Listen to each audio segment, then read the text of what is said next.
Benvenuti sul floor del New York Stock Exchange, siamo qui con Kenny Polcari che è Managing Director di iCap Equity e siamo qui per parlare proprio di quella che è la settimana che si apre quest'oggi, una settimana ancora guidata da quelle che sono le preoccupazioni per la crisi del debito in Europa.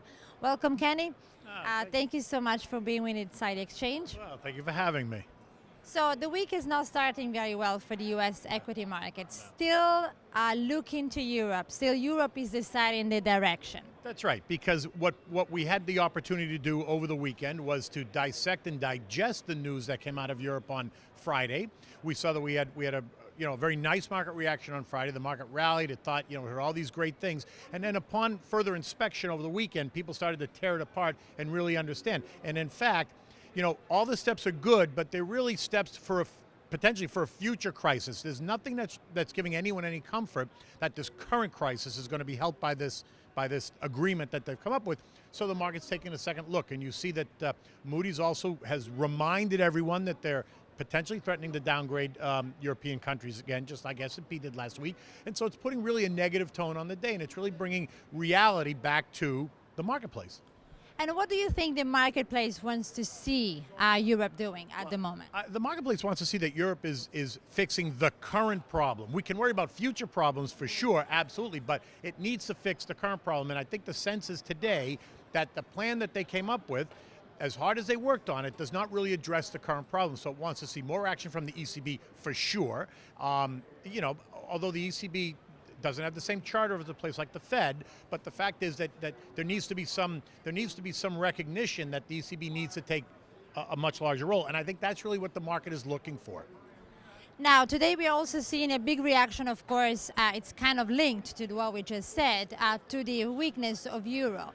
And we have never seen such, like a movement, an equal movement like euro and the Dow Jones, like this year, very, very similar. So that means that we will never see a full recovery of the U.S. market or a real, good direction for the U.S. market until the European crisis is over? Well, I don't think we're going to see a full correction in the U.S. market or a full sense of confidence in the U.S. market until we get a handle on the European situation. Listen, the European situation is going to be a long time to fix it. It's not going to be fixed overnight. It's not going to be fixed in a matter of a month. But if the plan is credible and realistic, and that there's a vision that it's being fixed, even though it may take a year, 6 months to a year or a year and a half. The fact is the market can focus on that as long as it knows that's where we're going. Until that happens, until the market gets a better sense, then we'll still have this nervousness. And you can really feel the nervousness in not only the US market, but you can really feel them in global markets. You can they're all headline driven. And how about, let's talk like technical levels. Where should we look at right now? Well, right now we're smack in the middle between the 50 and the 200-day moving average. So like 1216, 1219 on the downside and 1261 on the upside. We're smack right in the middle. I would suspect that today we're going to have this negative day. I would not be surprised to see if we get closer to 1219 and we test it.